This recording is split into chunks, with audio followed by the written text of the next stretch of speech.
Hi, everyone, and welcome to summer school. Today, we are doing an advice column. So I put up a little NGL link to my stories so that people could ask for advice and it be anonymous. So you also could tell stories that maybe you wouldn't have wanted to share if I knew who you were. So I actually got quite a ton of feedback, and I decided to do this because one, I thought it'd be fun, and two, today we had a doctor's appointment where they took lots of blood and I had to get a vaccine. And so, I was wiped. So having something to read off of, this just sounds like a better solution for today's podcast. So if you're watching the video on YouTube, like the podcast on YouTube, literally still have my vaccine Band-Aid on because I forgot to take it off. But it's been a doozy of a day. Updates on me. I'm fine. Baby's fine. But I had interesting symptoms last week where my vision got kind of blurry and I got kind of weak and my blood pressure's normal. So they're running blood tests just to make sure nothing's off with my iron. My mom has a genetic disease where she produces too much iron and I've never been tested for it. But my doctor has a feeling I'm anemic. So that'd be funny because basically either I have too much or I don't have enough. We don't know what's going on, but I'm fine, honestly. I told him I think it happened because maybe I locked my knees too long. The day it happened, I decided to meal prep. So I was in the kitchen cooking for 12 hours. I took last Wednesday and Thursday off from work because, wedding photographers, we don't normally have weekends off. And on Wednesday, I meal prepped all day for our next week.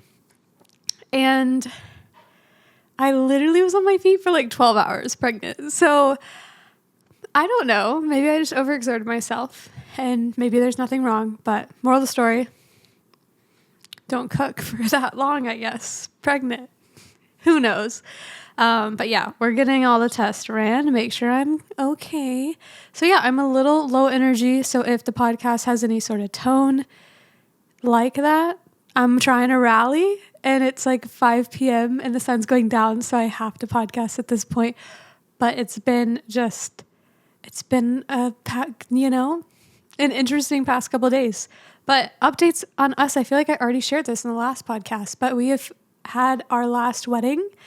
And we are done until the baby comes. We are done until March, actually, because baby and then time with baby.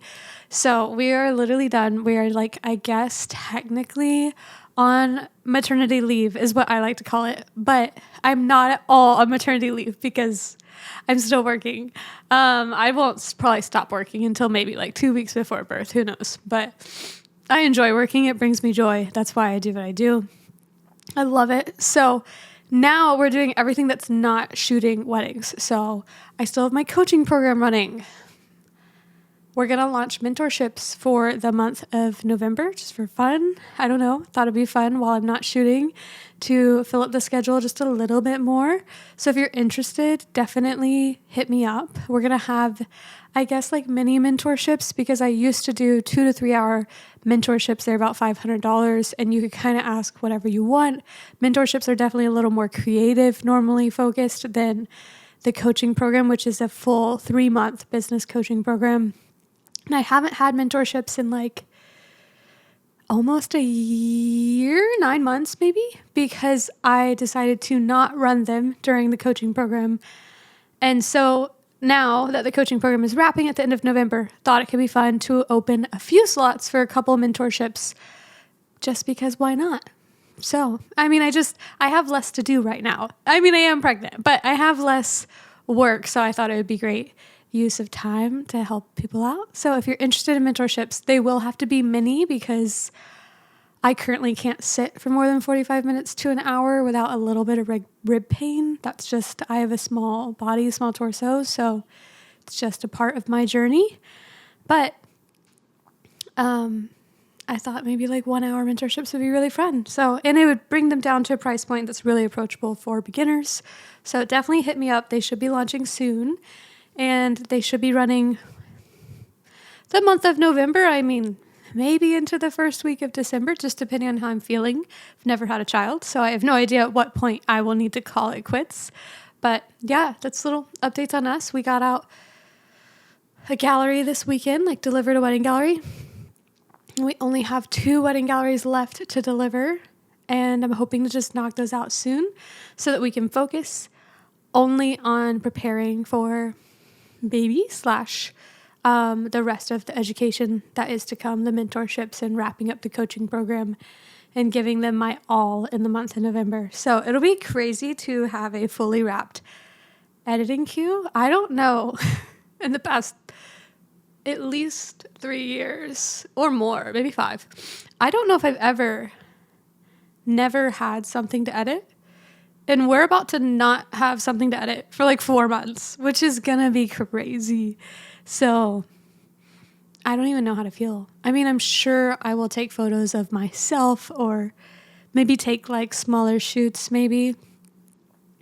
I have no idea. But as of now, are definitely on track to be fully caught up on editing probably in the next 2 weeks if we just pump out those next 2 weddings. So that'll be crazy to have nothing to edit. I mean, wow, free time, kind of. But yeah, so you guys sent advice in. So let's dive into advice. That's enough of my life updates. I'm fine, we hope. I'll update y'all next week if we get the iron test back. And I'm done shooting weddings, focusing only on educating. So if you want a mentorship, definitely hit me up. And yeah, I'm hoping to like pre-schedule a ton of guests. That way we can batch some episodes. That way, in case I happen to go into labor early or there's anything unexpected, I have all the episodes for all of you. So we will be batching some episodes, hopefully coming up soon with guests. I know even in the advice column, someone was like, can you please have Daniel Kim back on? So I'll hit him up. I think Miles Whitboyer would be a fun one to have back on the podcast. But I also have at least like 6 people I'm in talks with that have never been on the podcast that are so cool, so amazing. They either have really unique styles or really good education coming out. So those are going to be amazing. Stay tuned this winter. Podcast season is about to be just incredible once I loop all these people officially in. So that'll be really fun. I'm hoping to still obviously do live episodes as well, like episodes that are up to date with me and what's going on for as long as I physically can. So join me as I just progressively get more and more pregnant. LOL. So let's dive into some advice though. I put a link up about 6 days ago. It didn't get that many questions. I put one up today, like 2 hours ago, and it literally had so many submissions. So I don't know how many I'm going to be able to sort through and actually finish in a fair time, but I will go until the computer, my phone, or camera dies. I'm kidding. This will probably be like an hour episode though. Maybe. We'll see. Let's just start with the top. I haven't like sorted through these. I'm literally reading them live action. I have looked at a few of them, but you'll be getting my live response and advice to whatever you submitted. So let's dive in. If I don't finish, maybe we'll have an advice column part 2 where I'll address the ones I didn't finish. Okay. Someone said, I felt overwhelmed at a location that my couple picked. Do you have any recommendations for quick posing, being creative under pressure, or looking for inspo while shooting? So feeling overwhelmed at a shoot, maybe at a location you've never been to, that can be very stressful. I feel like my number one advice would be to pick the location yourself. And maybe if the couple does pick it, to make sure that you've been to it and are super comfortable shooting at it before the shoot ever happens. And if you don't have time to go out there before, maybe it's in another state, maybe it's a different destination, make sure you go out maybe an hour or 2 early. As far as quick posing, being creative under pressure, looking for inspo, there is nothing wrong with having a mood board and referencing it at a shoot or like on set. Like even sets, they have mood boards, they have vision boards, they have storyboards, like they have things that they're referencing. If you are worried about a session, having a photo that's an inspo photo and being like, hey, let's do this. For those only listening, me holding up the phone, but just be like, hey, I would love to do something like this. Are you guys down to do this? Let's do it. There's nothing wrong with pausing and even having inspo for posing, for a type of movement you want to accomplish. If anything, showing the couple a photo of another couple doing a pose that you're interested in helps them visualize too what you're thinking. So you're not just blurting at them like, I want you to go here and you to kind of go here. And they're like, what? They have no idea what you're even saying. So there's nothing wrong with pulling up some inspo. So if you're worried about the location, build a mood board. Do it. Why not? I mean, so fun. I love making mood boards. And don't be scared to reference it if you need to. You could make some of the photos the background of your phone. You could take a photo of some of the photos in your camera so that it looks like you're looking at your camera and not your phone if you're not comfortable looking at your phone during a session. And definitely go to that location beforehand.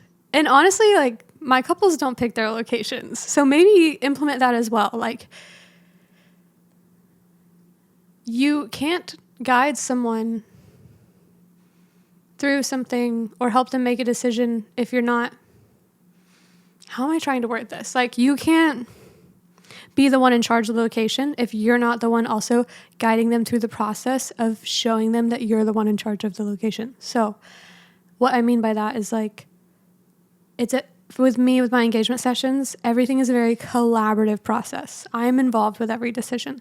The location, the mood, the vision, we're kind of making that together. And I actually like tell them, hey, this is a collaborative thing. Like, I want this to tell your story, but also as an artist, like, I need to be involved in this as well. And so they're trusting me as the professional to choose the location, the time of day, the lighting. When it comes to like posing, maybe, they're more involved on that end because that tells the story of like who they are. I love seeing their inspo for those kind of things. But as far as like things that affect lighting, which is location, those are very much so normally determined by me. They might tell me, oh, we would love to do it at a bar because we love bars, but like I would choose the bar. Or we'd love to do it in an ocean. Okay, I will choose the ocean. So it's kind of, this give and take of collaboration. So definitely make sure you're also involved in that process. And if that's not a part of your workflow to be involved, make it a part of your workflow. It's so fun to be involved in crafting engagement sessions, to be like really personal and this like two-way thing with you and the couple. Okay. And we're going to also take coffee breaks randomly because I need coffee. Okay. I associate shot a wedding this summer. No contract. Okay. Advice number 1, have a contract, but they continue. I would like to post the photos and was told before the wedding that I could, but I wanted to know when. I've messaged the photographer twice. I can see that she's reading the messages and she just isn't replying. Can I just post them in this case? Why is she ignoring me? Well, definitely if you're associate shooting for someone, have a contract. Unless it's someone, you're just like super familiar. Have a contract. I'm not even walking that one back. Have a contract if you're associate shooting for someone. For most people that have associate shooters, even myself involved, if I have an associate shoot a wedding, I tell them not to share anything until I've delivered the full gallery to the client. Because at the end of the day, it's about the client. The client wants the images. If they're seeing their images shared all over online and they don't have them, that's not a good experience for that client. That's not a good look for the main photographer. So in this scenario, shot a wedding this summer. It's October. One would hope the photographer sent the final gallery. Maybe there's a chance she's ignoring you because she's really being bad at sending the full gallery and she doesn't want to admit it to you. I don't know. I would definitely say if you have her phone number, maybe try giving her a call, talk to her in person.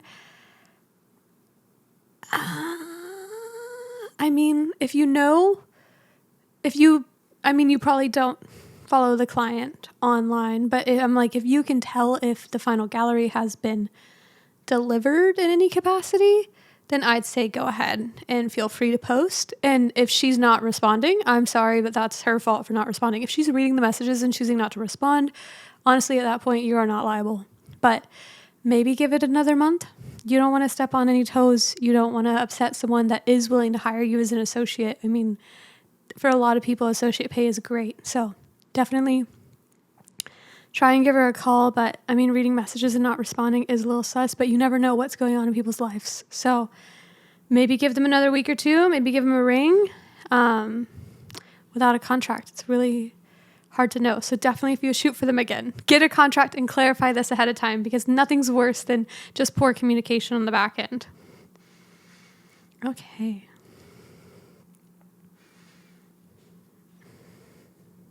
This one is T. I think it's important for famous, in quotation marks, or popular photographers to remember where they started. I went to a content retreat and the main photographer was talking Shatina. I don't know if I can cuss now that this is on YouTube, but she was talking shit about attendees and making fun of them and their different poses, talking about a safe space and maybe how we all start. Maybe this person wanted me to give advice about it. Nope. Basically, this sounds not good. As a retreat host or educator, you should never be talking bad about your attendees. I mean, that's just horrible. I don't understand necessarily what kind of advice this person was asking for, but maybe they wanted me to tell everyone that it's important that well-known photographers remember where they started. And honestly, I think it's important everyone remembers where they started, whether you have pull online, whether you don't, whether you are well-known in your local area. Like, who cares the status of these people? We all need to remember where we started. I mean, we all started somewhere. I mean, my photos when I first started were not the best. I was like 15, 16, didn't really know how to edit. I think I was editing them in like Visco. Maybe I wasn't even editing them. Maybe I was editing them on my iPhone. Who knows? It was not great. I didn't know anything like I know now. And the best teachers and the best hosts are definitely the ones that are humble, and the ones that are not will fall eventually. So definitely remember where you started. Maybe they were trying to give advice for the podcast. Maybe they didn't realize I wanted to give them advice. If this was your thing, thanks for submitting it. I don't necessarily fully understand the question, but that's okay. We're going to move on. Okay. I'm based in North Carolina and had a wedding the day after Hurricane Helene. I ended up leaving early because I felt unsafe driving in the dark. There was lots of hazards and flooding. Do you have something in your contract that covers natural disasters, unsafe locations, etc.? And what would you do about a refund for that? I do have a clause in my contract for things that cover things from natural disasters to, COVID type things like diseases, acts of God, things to that sort.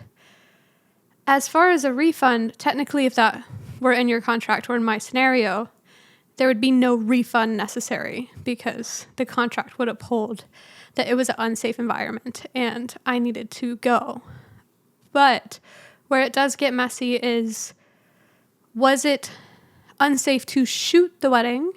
Because that would probably be what your contract upholds. It probably isn't going to say, is it unsafe to drive home? I think someone, if they were to take action, would have said, you should just get a hotel room for the night and drive home the next morning. It's someone's wedding day. It's a once-in-a-lifetime experience. So I don't know your situation and how bad it actually was. If it was like literally during the hurricane, I mean, that's crazy that someone was getting married. But if it was just minor flooding that may have been on certain roads, I would definitely say if someone took you to court for that, you might not win. And so I would either stay or give them a refund, whichever one they're down for on the day of the wedding that everyone feels most comfortable with. You definitely should have something like that in your contract. There's no reason for someone to be driving into hurricanes, into natural disasters, things like that. And there should be something that protects you in that and allows you to either send maybe an associate, a replacement. I mean, during COVID, people were having to send replacements all the time, because they got COVID, they can't shoot the wedding anymore. So maybe in that scenario, it would have been best for you to send a associate to shoot on your behalf instead of you shooting it, because that associate would have been able to stay and maybe you couldn't have. There are decisions like that that may have been best. I don't know, given I don't fully know the scenario, but definitely have something in your contract that both protects you and the client, because those are dicey waters when it comes to things legally.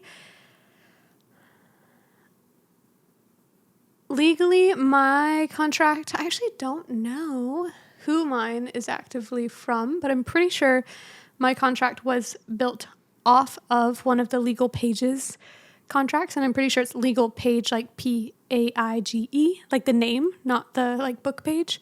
So Legal Page, she sells contracts that she's a lawyer, so great contracts to at least start off of and maybe alter. If you have a lawyer, you can ask them to help you craft these. We've worked to the legal team before, so definitely make sure that your contracts would stand up in court, because this is someone's wedding. You know, it's a very big day, and you don't want to end up in a scenario where you might need to leave and that agreement might not be made ahead of time. So definitely make sure both you and the client in ways are protected in those scenarios, and definitely have it in a contract ahead of time. Because, I mean, if you left and this wasn't in a contract, I'm sorry, they could definitely have reason to be upset. And I would be, well, that's just because I'm a people pleaser in some ways. I mean, it's also just good business etiquette. But yeah, I would probably refund to some degree if I left and I felt in any way it was also in any way my fault. If there was a scenario where I needed to leave, but I didn't technically need to leave, I could have stayed in a hotel or who knows what, I would probably offer a partial just to please the client, because a happy client will bring you way more business than an angry client. And a happy client is worth the $300 that you refund them, because they can send you referrals, they can get you more bookings. I just think client experience triumphs money so many times. Okay, we are still on the ones from 5 days ago, and we have like so many from 4 hours ago. So let's see. Oh, this one's simple. Here we go. Advice on finding your editing style and getting skin tones right. Personally, I've never struggled with skin tones. I don't necessarily know why, because I do feel like a lot of people struggle with it, but I've also always had a pretty diverse portfolio. I've always worked with people of multiple skin tones, and so I've always kind of been editing everything. I never got into like I've never only had like one specific clientele, and so I think I've always had to edit in a diverse way. As far as finding your editing style, I also think at least with a timeless editing style, your skin tones aren't going to be bad. You're not going to be changing the image so much that it changes color to that degree. But if you're not interested in a timeless editing style, maybe you're interested in something moody or filmy or who knows what, something colorful. Definitely be careful, because skin tones can definitely get changed. I remember, oh my gosh, maybe it was like 5 years ago, maybe 3 years ago, when kind of like orange and red was really in. And oh my goodness. I mean, it wasn't just like, everyone was having bad skin tones. Didn't matter what race you were. Like, honestly, gingers probably looked the worst. They were like bright red. Looked like, I have had photos where I've modeled where it's like I look like an Oompa Loompa with like a spray tan, and I'm pale. Like, you don't want to butcher editing. Like, you don't want to butcher skin tones. To me, nothing's worse than like getting photos back and being like, that doesn't even look like me. You know what I mean? So if you do go some artsy way with your editing, just make sure it's at least timeless in some sense. Like, try not to change the color of the wedding dresses or the color of the skin. I also remember when the really blue highlights were really in, and everyone's wedding dresses were like aqua blue. And I'm like, oh no, go fix that in the split toning. Like, or I guess now it's changed names, but yes, no one knew how to fix it because it was all coming from one specific preset pack that got really popular. So definitely be wary of trends and preset packs that are following trends. There's a lot of packs that get released following trends because it's an easy money grab. So be cautious of those. If you're looking at something, you're like, wow, it's really trendy, doesn't look that timeless, it's just like in with what's popular right now, that definitely is probably going to alter things, probably not in your favor, that you might not know how to fix as a more beginner photographer. So advice on finding your editing style, though, at the same time, I feel like so many people would tell you like not to buy presets, just like find your editing style yourself. Honestly, buying lots of presets when I first started in photography really did help me find my editing style. It helped me learn things that I didn't understand. I was able to see what some of my favorite artists were actually doing and changing inside of their settings and why they were doing it. And honestly, I always think even if a preset pack didn't work on my photos, it was like an educational moment as an inside sneak peek into that creator's brain of how they edit. And so I do like buying presets to help find, different editing things. But maybe for you, that's not the best thing. Maybe it's to just, I don't know. Maybe it is. Maybe my advice is to go buy some preset packs and see what you like and don't like, because it's hard to know until you've really just gone through a lot of editing. Definitely edit like a lot. If you have old shoots you can pull up, edit them in your off season. Edit. Because the only way to truly find it is to just put those hours in. Okay, that was actually a long response to that short question. I'd love some advice on how to move your wedding business to a new state where you know no one. Well, let me tell you. I don't know if anyone's ever known where I've lived in my business, so this is a decent question for me. I've moved maybe 1, 2. We don't need to count. It's at least 6 times. I've moved at least 6 times in the last 7 years or more. I've moved states 3 times during that. And I've never really fully known that many people in any of the places I moved to. Maybe I knew like one person or I followed a guy there. Like I've never known that many people. And none of these were planned. I did not really plan these in my business. I just wanted to move and moved because that's who I am. I love it or hate it. Not the best plan. I was not the best planner in my younger years. Currently, we are planning more, especially with a child in the picture. But that, So anyways, my tips for you. Definitely focus on your Instagram in some capacity. Make sure your Google listing is changed. Well, let's get back to the Instagram. Focus on your Instagram in some capacity. If you're planning to move at all, plan Instagram as well. Go ahead and change that name with keywords that project the location you're going to. So say when I moved to LA, changing my name to LA Wedding Photographer, or Los Angeles Wedding Photographer, or SoCal Wedding Photographer, anything that would kind of hint at the location you're going to be in, even if you don't live there right then, go ahead and do it preemptively. That way you're at least showing up when people search LA Wedding Photographer inside the Instagram search bar. If you're on any other social media, go ahead and optimize those as well. Google is not the only thing with a search engine. Every social media platform has a search engine, so you need to be optimizing your profile to show up within those search engines. So, first step, your name. Second step, probably hashtags, talking about the move, putting the new location as the location tag, getting some content. If you're planning this move, definitely go there ahead of time. If it's driving or flying distance, go there, get a portfolio, get some shoots, do like maybe a 2-day trip and knock out 3 or 4 shoots so that you have some content to show that you live there, you're an expert in that area, and that you want to serve that clientele. So go ahead and build that image that you are in my scenario, California, LA photographer. Go ahead and do that. Outside of that, if you are someone that focuses on SEO on your website, you can preemptively change a lot of that to route to your new location ahead of time. You can blog things about those venues, about those locations that you want to end up shooting at. You can do so many things, even though you don't live there, to rank in those areas.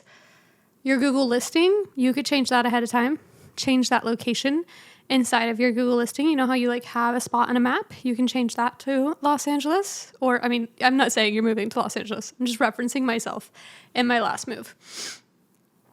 Definitely, as far as moving your business to a new state where you know no one, network. Go to networking events.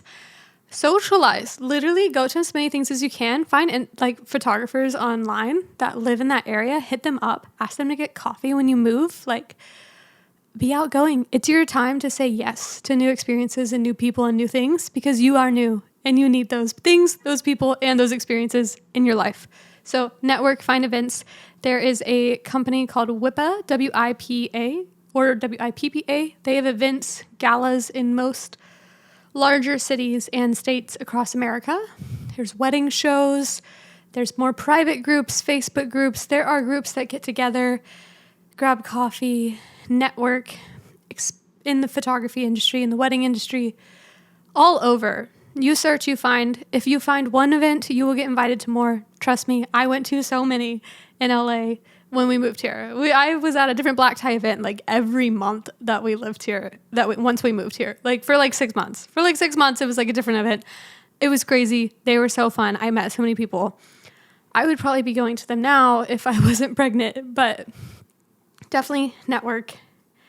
And yeah, set up some styled shoots. Go ahead and make sure you get that content. And if you can't fly early to get that, then do it when you hit the ground. Hit the ground running. We're going to move on because I can't ramble on all of them forever or we'll never finish. Okay, next one. Wait, we're going to take a coffee break.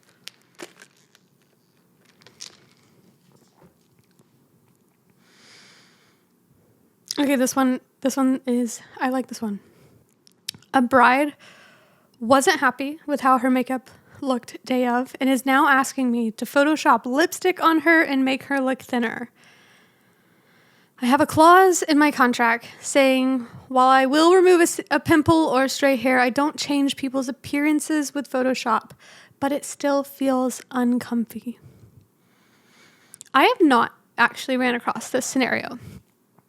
I don't do a ton of alterations. I also don't alter people's bodies or overly retouch their skin. I do soften faces in most portraits, but I'm not like overly retouching anyone or anything. I'm not altering their appearances. I'm altering things that are not permanent. Bruises, blemishes, pimples, scars, things like that. So I also would be in a situation here. My contract, though, does say that they can pay for a retouching fee. So if I was in this scenario, it would be outsourced. And so maybe you want to look into that as well. And the client would be charged. And they would be charged a decent penny because it would not be me doing it. I would be outsourcing it to a different company. I've never ran across this, but I do have a retouching fee in my contract for this scenario specifically. It's not something I do. I'm not going to make someone skinnier. I don't even ethically align with that. So for me, I would rather give it to someone else, let them do it. They can send the images back and they will pay a premium fee for that. So maybe you want to add that into your contract. Maybe you want to offer them that option. Say, hey, this is not something I necessarily do. It's not even something you don't have to tell them how you feel about it. You don't have to say you don't love it, but you can say this isn't something my company specifically does. I just think you're so beautiful. And, I think you look amazing naturally as the beauty that you are. But if this is something you really desire, you can pay X dollars and I will send this out to another company, or you can get it done yourself. You will have, JPEG files, but if you would like to do whatever you want to do with that, you do whatever you want. I do have a client that touches up her face after the fact with images that I give her. I don't care. Do whatever you want after I give you the photos. I care less. I already got paid. I already delivered my art. Do whatever you want.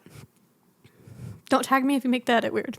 But yeah, so maybe you do add a retouching fee or you look into hiring someone for retouching and you give them the option. And then you also will make some extra money. You're going to charge enough to not only pay the retoucher, but pay you for finding the retoucher and getting it done for them. So if anything, you also can make some extra cash on that. Not horrible. And you make the client happy. So definitely always think of their wants. Even if you don't love their wants, there's always ways to accommodate a client. Okay, what do you do if you post on Instagram or wherever and your client asks you to take a picture out of the carousel because they don't like the way that they look in it? That is unfortunate and would make me very uncomfortable because I'd feel so bad for posting a photo that they don't like how they look. I've never had that happen. I'd probably just remove the photo. I would hate if a client didn't like how they looked. Your client experience is key. It is number one. It is necessity over your Instagram. I'm assuming this isn't happening often. If it is, maybe check your angles and your posing to make sure that your people look beautiful and feel confident in themselves. I actually have a confidence talk before we do engagement photos with my clients where I give them an example of myself in a time that I didn't feel confident in photos that I had taken. And I tell them, I want them to do some self-care before our shoot. You need to, at least for the engagement session, since I only take them on weekdays, You need to take off work. It is non-negotiable. If you have to work a half day, like maybe fine if you have to for your work, but like take off work. You need to be in the right mental headspace. Pamper yourself. No matter if you're a male, female, like if you need a beard trim, get a beard trim. If you need to get your nails done, get your nails done. If you need a blowout, get a blowout. One of my couples more hippie, they literally went to the spa that morning and did like cold plunges. Like so cool, take care of yourself, because if you don't feel like you look good, doesn't matter how good of a photographer I am. I could be the best photographer in the world. You're not going to love the photos. And I literally tell them this way before their photo session. So maybe implement something like that into your workflow if you don't already. But yeah, if they ask for you to take it out, I'd take it out or remove the post. At the end of the day, just like all these other advice columns, a happy client is worth way more than your social presence. Next one. Is being featured in publications actually worth it? If so, what advice would you give someone that's trying to get published? This depends on who you ask. I have never sought out publications. I've been in a few things just like naturally. As a photographer, you will probably have it happen in some capacity or maybe approached to get featured. So I have been featured in some things that I've been approached for or been a part of. I've never sought it out myself, only because it just wasn't one of the primary things I cared to focus on. It is a part of marketing, and it can help you get clients depending on what area, what segment of the wedding industry that you're in. It can help build trust in your brand recognition. I know it is not 100% needed. If anything, I think most people get it because they just want to feel good about themselves. They're like, I've been in Vogue. It's really not that special. A lot of people, like 80% of these people are most likely paying for an ad space in Vogue. Most of them are not just being chosen for Vogue. So being featured is cool. It is fun. As far as seeking out publications, I don't know how to tell you to do that because I don't do that. But it just depends. If you're trying to be in the more luxury, high-profile space, I do think those type of clienteles or planners might like to see that you've been featured in certain things. It does build that brand recognition, loyalty, hype in that capacity around you and who you are. So, could be good. But as far as do you need it to have a successful business? No. No, you do not. Okay, next one. One more coffee break.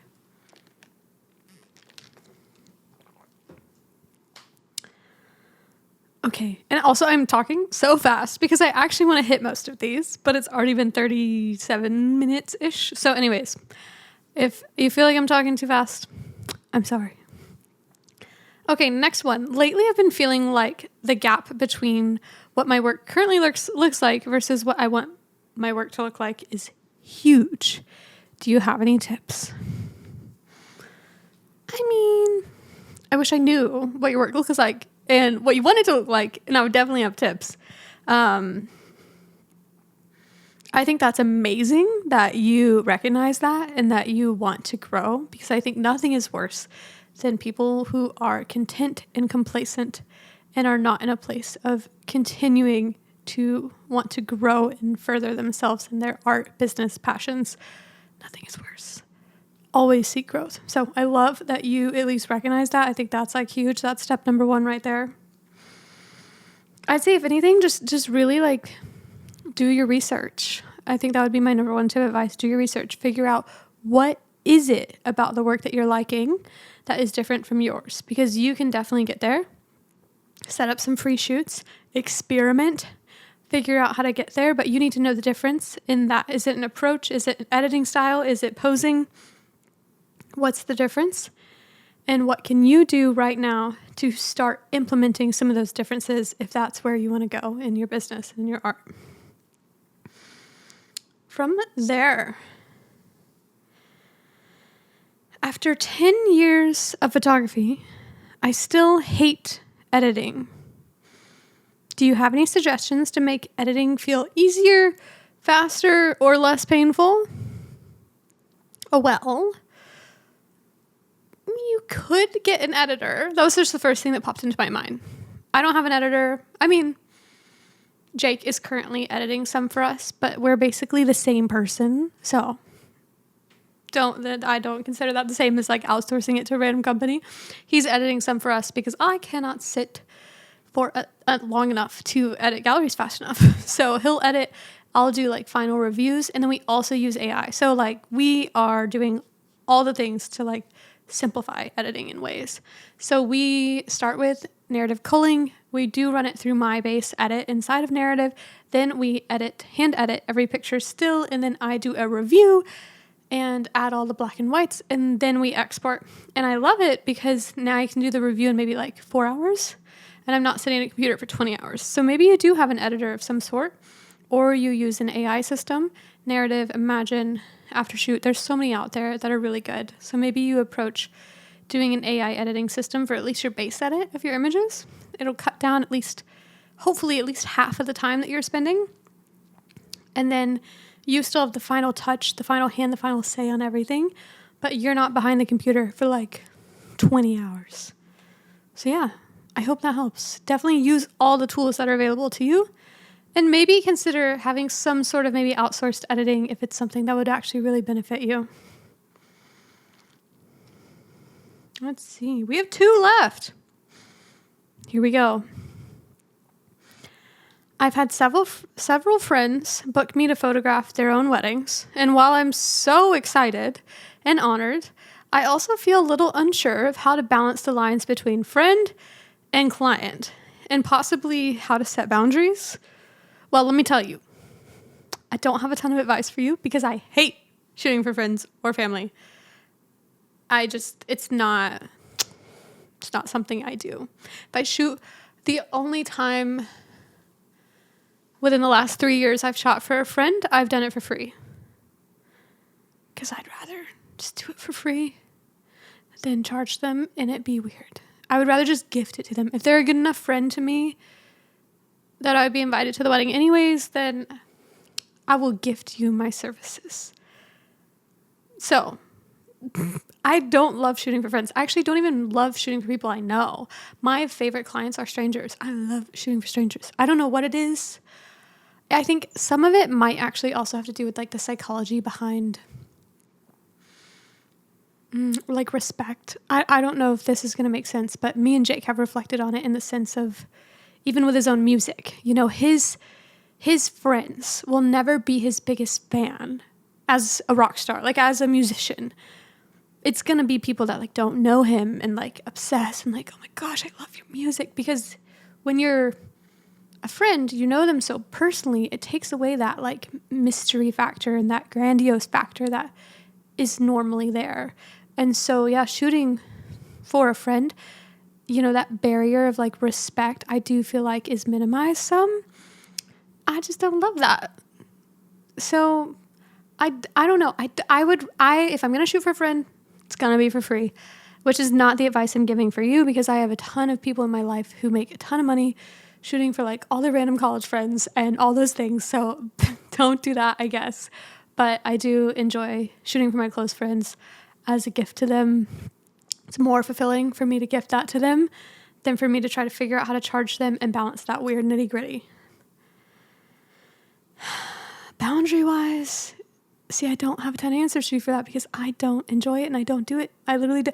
If it's a friend's wedding, I'm shooting it for free or I'm going. I'm attending. I'm not shooting it at all because I'd rather be there. So maybe this is your sign that shooting for friends isn't the best thing for you and your business. But if it's bringing you a ton of money and, you know, you need it, do it. But I don't do it. If they are someone I actually call a friend, I'd either rather do it for free or I'd rather attend the wedding. I'd rather let someone else get the work and refer them to a friend. So I actually do not have good advice for you, unless this was good advice. And now you are like, yeah, Summer, I don't know what I was thinking. Maybe that is what you needed to hear. Oh my gosh, we are wrapped because the last one is just someone saying that they would love for me to have Daniel Kim on again. So I'll hit him up. We'll see. And I already have like 6 to 8 people in the queue of things that I've been emailing. But I would also love to have Daniel back on. He was one of our in-person guests, and in-person guests are so fun. But maybe I can see if he'd love to do an online one. He's just amazing. Love to have him back on. So your advice is to stay tuned for more episodes. If you love summer school, I would love for all of you that are listening to leave a review. Go ahead and share it with a friend. Send it to one of your photo besties. It would mean the world to me and, just help this podcast keep going. If you're watching this on YouTube, hit subscribe. That would also mean the world. Go ahead and add this podcast to your weekly downloads. That would also help. So whatever you're listening on, rate, review. That would mean the world. No paid ads, just me doing what I love, helping all of you guys. So if you love this and you love summer school, definitely share it, hype it up. And I cannot wait to talk to you all again so soon. I will see you next week. Bye.